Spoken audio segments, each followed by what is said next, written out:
Here now, Judge Jeanine Pirro, Fox News contributor Leo 2.0 Terrell.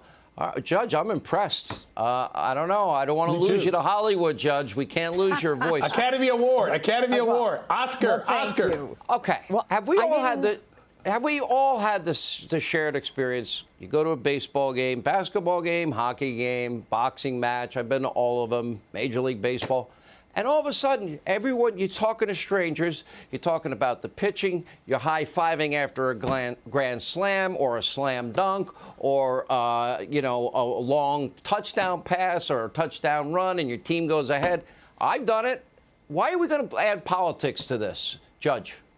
Well, first of all, it's a mistake. And by the way, I'm not being blacklisted. I don't know where you got that from. But I think the problem right now is that everyone is trying to make America into something that she isn't. And unfortunately, sports is the one thing that gives us, as you said, the ability to have some free time, make friends, be part of something together. And this revisionist history with the United States asking the UN to come into America and assess whether or not we're a racist country. I'm telling you, Sean, where that's going is they're going to finally say that we need to pay reparations. And that's where this is all going. They are destroying everything that is American. And the NFL, if they want to do something, if they want to play two anthems, whatever. But, if you want to change things in America, you don't do it with a song. You do it by effectuating change in courts, in the legislature, with people in power, in schools, on the school board, which, by the way, is what God's Not Dead is all about. It's about parents fighting for the fact that their children are being taught things like critical race theory that have nothing to do with their belief in God and their freedom of speech. And that's why we've got to keep fighting. And that's what God's Not Dead is about. Now that they've added politics, Leo, I don't think it's by accident. MLB, NBA, NFL ratings, and in some cases down dramatically. People are saying they want no part of this. That's not, we love the sport. We love this. We don't want to be lectured to during sports. I think they're doing great damage to their leagues.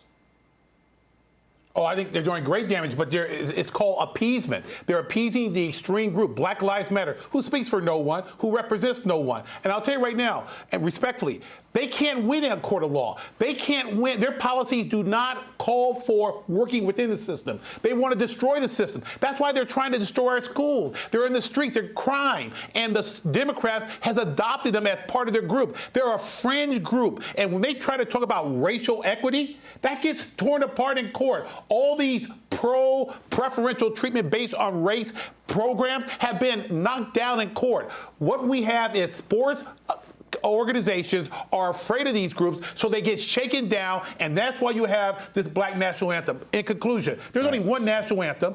There's only one American flag, nothing else, nothing more. Politics should not be in sports.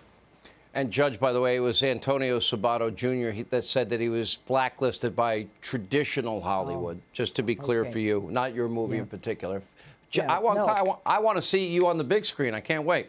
All right, thank you both. Go to godsnotdead.com. Okay, I will, right after the show.